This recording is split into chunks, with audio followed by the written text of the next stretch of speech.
الحمد لله وكفى وسلام على عباده الذين اصطفى أما بعد أعوذ بالله من الشيطان الرجيم بسم الله الرحمن الرحيم يا أيها الذين آمنوا اتقوا الله وكونوا مع الصادقين میرے محترم بزرگوں اور دوستوں، دیکھیے، اولاد ایک تو ہوتی ہے دوسرے کی، اور ایک اولاد ہوتی ہے اپنی۔ جو سنجیدہ اور مہذب قسم کے لوگ ہیں وہ دوسروں کی اولاد کے ساتھ میں بھی خیرخواہی کرتے ہیں۔ اگر کوئی نامناسب حرکت ان کو کرتے ہوئے دیکھتے ہیں تو ان کو بھی سمجھاتے ہیں، منع کرتے ہیں اس کام کے کرنے سے۔ لیکن دوسروں کی اولاد کے ساتھ روک ٹوک کرنے کا جو یہ معاملہ ہے ایک حد تک ہوتا ہے، بس زیادہ آدمی ان کی اصلاح کی فکر میں نہیں رہتا، کیونکہ اندیشہ ہوتا ہے کہ کہیں وہ ناراض نہ ہو جائیں ان کے گھر والے۔ لیکن اپنی اولاد کا معاملہ یہ ہوتا ہے کہ اگر ان کے اندر کوئی تھوڑی سی بھی آدمی خرابی دیکھتا ہے تو اس کی اصلاح کی فکر کرتا ہے، اس کو اوپر روک ٹوک کرتا ہے، نہیں مانتے تو ان کی تنبیہ کرتا ہے۔ اور کسی بھی طریقے سے اپنی اولاد کو آدمی غلط کام کرتے ہوئے دیکھ کر برداشت نہیں کرتا۔ ٹھیک اسی طریقے سے اللہ والوں کا معاملہ ہوتا ہے، بزرگان دین کا معاملہ ہوتا ہے۔ ایک تو ان کا معاملہ ہوتا ہے عام لوگوں کے ساتھ، وہ دوسروں کے ساتھ میں خیرخواہی کرتے ہیں، ہمدردی کرتے ہیں، ان کو اچھی باتوں کی طرف بلاتے ہیں، بری باتوں سے ان کو روک ٹوک کرتے ہیں۔ لیکن ایک معاملہ ہوتا ہے ان کا اپنے ان لوگوں کے ساتھ جن سے ان کا اپنا اصلاحی تعلق ہے۔ کوئی آدمی کسی سے بیعت ہو گیا، کسی سے اصلاحی تعلق قائم کر لیا، تو اب یہ بیعت ہونے کے بعد آدمی شیخ کی روحانی اولاد بن جاتا ہے۔ اور جیسے آدمی اپنی اولاد کی چھوٹی سے چھوٹی بھی کمی برداشت نہیں کرتا، ایسے ہی شیخ اپنے متعلقین میں جو اس سے بیعت ہیں، اصلاحی تعلق رکھتے ہیں، ان کی کمی کوتاہی برداشت نہیں کرتا۔ اور جیسے باپ یہ چاہتا ہے کہ میری اولاد کامل اور مکمل ہو اور مجھ سے زیادہ ترقی کرے، ایسے ہی ایک شیخ بھی چاہتا ہے کہ میرے جو متعلقین ہیں وہ بالکل کامل اور مکمل ہوں اور مجھ سے زیادہ وہ ترقی کریں اور اللہ سے میرے سے زیادہ ان کا تعلق جڑ جائے۔ تو میں نے کل ایک واقعہ سنایا تھا آپ کو، حضرت مولانا عبدالرشید صاحب گنگوئی رحمۃ اللہ علیہ کے بیعت ہونے کا بہت تفصیل کے ساتھ میں۔ جب حضرت حاجی امداد اللہ صاحب سے بیعت ہو گئے اور اجازت لی کہ حضرت اب کچھ دن رک کر کے خانقاہ میں جانا چاہتا ہوں، تو حضرت نے فرمایا ٹھیک ہے آپ رہیے، اجازت دے دی رہنے کی خانقاہ میں۔ تو ابھی جو کل تک تھے ایک بڑے عالم تھے، باصلاحیت علماء میں سے تھے اور مہمان کے طور پر آئے تھے، تو اب تک تو ہو رہا تھا اعزاز اور اکرام کا معاملہ کہ بھئی مہمان کی شان شان معاملہ کرنا چاہیے۔ لیکن جب حضرت حاجی صاحب سے حضرت گنگوہی نے بیعت کر لی، اصلاحی تعلق قائم کر لیا، تو اب وہ بن گئے روحانی اولاد۔ اب ان کے اصلاح کا سلسلہ شروع ہوا، اب قدم قدم کے اوپر ان کی روک ٹوک ہو رہی ہے، اور حضرت بڑی باریکی کے ساتھ میں دیکھ رہے ہیں کہ ہاں دیکھیں ان کے تاثرات کیا ہوتے ہیں۔ ایک مرتبہ ایسا ہوا، اسی قیام کے دوران حضرت مولانا فضل الرحمان صاحب گنج بناد آبادی، بہت بڑے درجے کے اپنے وقت کے بزرگ گزرے ہیں، بہت اللہ والے بزرگ تھے، وہ تھانہ بھون تشریف لائیں۔ تو اب ادھر مولانا فضل الرحمان صاحب گنج مراد آبادی اور ادھر حاجی امداد اللہ صاحب اور خانقاہ کے دوسرے بڑے بڑے کابرین، تو اس موقع کو کسی نے غنیمت جان کر کے دعوت کر دی کہ اتنے بڑے بڑے کابرین اس وقت میں جمع ہے، لائیے ان کی دعوت کر دی جائے۔ دعوت کی تو کھانے کے اندر پرتکلف کھانے، مختلف قسم کی چیزیں ڈھیر لگا ڈالی، بہت سارے سالن تیار کیے بڑے شاندار شاندار قسم کے۔ حاجی صاحب اور مولانا فضل الرحمان صاحب اور دیگر اکابرین دسترخوان کے اوپر تشریف فرمائے، لمبا سا دسترخوان لگا ہوا، اس پر حضرت مولانا رشید احمد گنگوہی صاحب بھی بیٹھے ہوئے تھے۔ حضرت حاجی صاحب نے کیا کیا، ایک خالی پلیٹ اٹھائی اور بڑی بڑی شاندار ڈشیں رکھی ہوئی تھی دسترخوان کے اوپر، ان میں ایک دال بھی تھی، دال کا ڈونگا اٹھایا اور پلیٹ کے اندر دال نکالی، اور نکالنے کے بعد میں کچھ روٹیاں لی اور مولانا گنگوہی کو دی،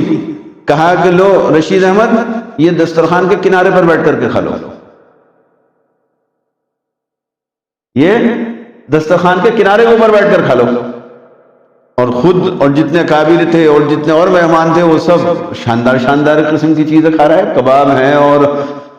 فرائی ہے اور کیا کیا چیزیں ہوتی ہیں، بھائی شہزاد بھائی بیٹھے یہ بتائیں گے بعض اور لوگ، تو وہ سب چیزیں لگی ہوئی دسترخوان کے اوپر، سب لوگ وہ کھا رہے ہیں، اور حضرت گنگوہی ایک طرف کونے کے اوپر بیٹھے ہوئے اپنا دال روٹی کھا رہا ہے۔ لیکن وہ علاج تھا، حضرت گنگوہی کو حضرت حاجی امداد اللہ صاحب کھا تو وہ خود رہے، لیکن نگاہ ان کے اوپر ہے کہ دیکھتے ہیں کہ چہرے کے تیور کیسے ہوتے ہیں، چہرے کا جغرافیہ بدلتا نہیں بدلتا، کہ خود تو کباب اور فرائی کھا رہا ہے اور مجھ کو یہ دال دے دی کھانے کے لیے۔ اب جیسے کھاتے ہیں نا آپ لوگ، کھانے میں تھوڑی سی چٹنی بھی ہوتی ہے اور نمک مرچ بھی ہوتا ہے اور کیا کیا چیزیں ہوتی ہوں گی، سلاد ولاد، اور اس سے کھانے کا مزہ اور بڑھ جاتا ہے۔ تو مزید اس پر حضرت حاجی صاحب نے یہ کیا، مخاطب کر کے فرمایا میاں رشید تم تھے تو اس لائق کہ تمہیں جوتیوں میں بٹھایا جاتا، لیکن ہمارا احسان مانو کہ ہم تمہیں دسترخوان کے اوپر بیٹھا کر کے کھانا کھلا رہے ہیں، یہ دال تم دسترخوان کے اوپر بیٹھ کر کے کھا رہے ہو، ورنہ اس لائق تھے کہ تمہیں جوتیوں میں بٹھایا جاتا۔ اور یہ کہنے کے بعد غور سے دیکھنا ہے، چہرے کو پڑھنا ہے کہ چہرے کا آب بھاؤ کچھ بدلتا نہیں بدلتا، ناگواری ہوتی نہیں ہوتی، کہ ایک تو خود بڑھیا بڑھیا چیزیں کھا رہے تھے، مجھے دال لی اور پھر اوپر سے مجھے اتنا بے عزت کیا کہ ایسا سب جملہ بول دیا۔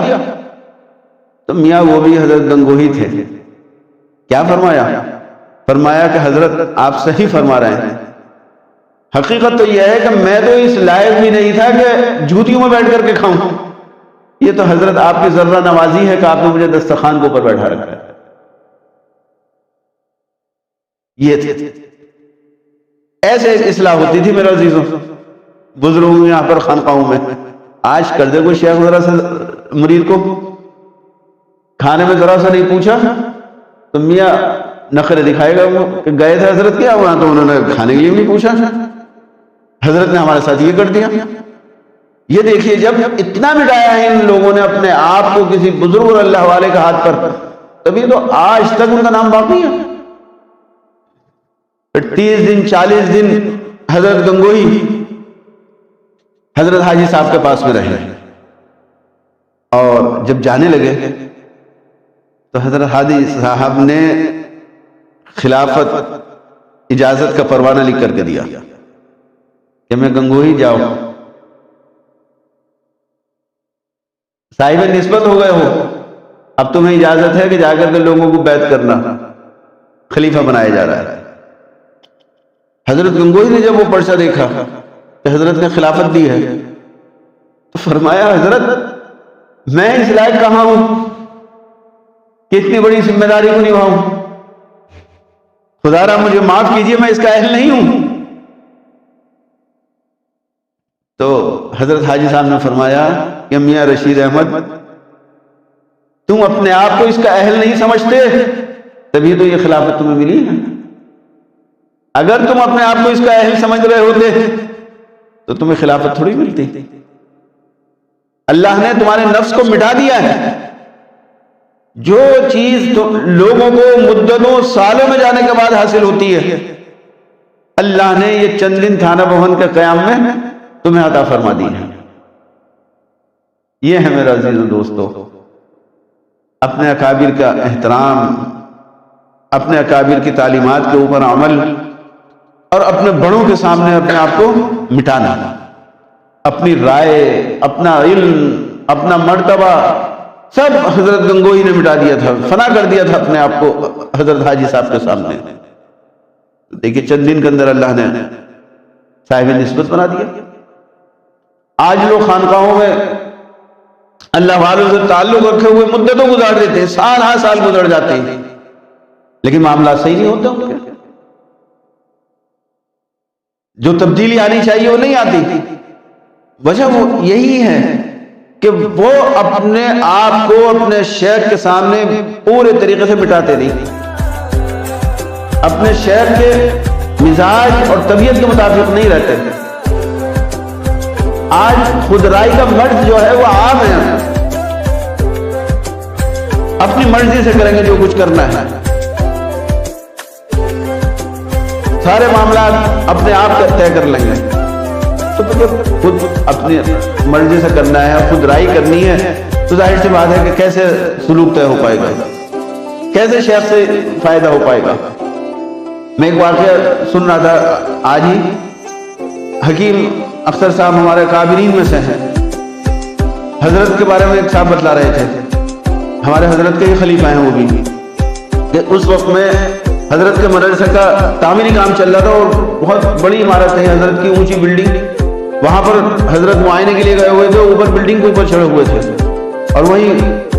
قریب کے علاقے میں سمندر ہے، تو سمندر کی بہترین ٹھنڈی ٹھنڈی ہوائیں آ رہی تھی۔ حضرت اس سے لطف اندوز ہوئے اور پھر اس کے بعد میں نیچے آ کر کے بیٹھے تو ایک دیوار تھی، دیوار کی آڑ میں آ کر کے حضرت بیٹھ گئے اور مجھے متعلقین سے سب بیٹھ گئے، تو وہاں وہ ہوا نہیں محسوس ہو رہی تھی جو وہاں اوپر محسوس ہو رہی تھی۔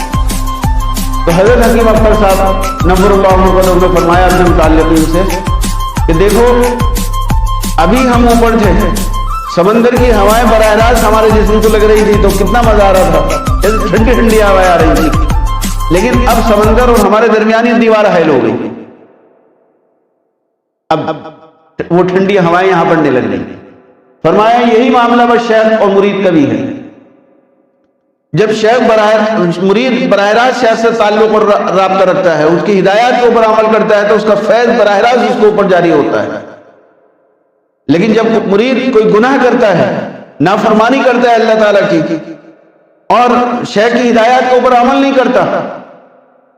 تو اس کے گناہ، اس کی نافرمانی اس دیوار کی طرح سے حائل ہو جاتی ہے شیخ و مرید کے درمیان، جیسے دیوار حائل ہو گئی ہے سمندر اور ہمارے درمیان، اور اس نے ہوا کو روک دیا۔ تو اب قصور سمندر یا ہوا کا نہیں ہے، قصور اس دیوار کا ہے، اس دیوار کی وجہ سے ہوا رکی ہے۔ تو ایسے ہی فیض شیخ کا اس کی کمی نہیں ہوتی ہے، وہ جاری رہتا ہے، لیکن اس سے فائدہ اس لیے نہیں ہوتا کہ ہمارے گناہ، ہماری نافرمانیاں یہ حائل ہو جاتی ہیں شیخ اور ہمارے درمیان میں، پورا فائدہ نہیں ہو پاتا۔ اس لیے یا تو کسی سے تعلق آدمی نہ کرے، لیکن جب کسی سے تعلق قائم کر لے اور اپنی نسبت اس سے جوڑ لے تو اب دنیا کا معاملہ ہو یا دین کا معاملہ ہو 100% اس سے پوچھ کر کے کرے، اپنے آپ کو بالکل ایسا کر دے زندہ مردہ بدست زندہ، جیسے مردہ ہوتا ہے اس کو غسل دلایا جاتا ہے تو وہ کچھ حرکت کرتا ہے، جیسے چاہے اٹھا دیے، کروٹ دلا دیجیے، اٹھا دیجیے، بٹھا دیجیے، جو چاہے مردے کے ساتھ میں کیجیے، وہ کچھ نہیں کرتا۔ ایسے ہی مرید کو اپنے شیخ کے سامنے کر دینا چاہیے، بالکل مٹا دینا چاہیے کہ وہ جیسے چاہے اس کے اندر تصرف کرے اور اس کی ہدایت کے اوپر 100% عمل کرے، تو انشاءاللہ پھر اس سے فائدہ ہوگا۔ بس اللہ تعالی ہم کو اپنے مشائخ کی ہدایات کے اوپر پورے طریقے سے عمل کرنے کی توفیق عطا فرمائے۔ وآخر دعوانا الحمدللہ رب العالمین۔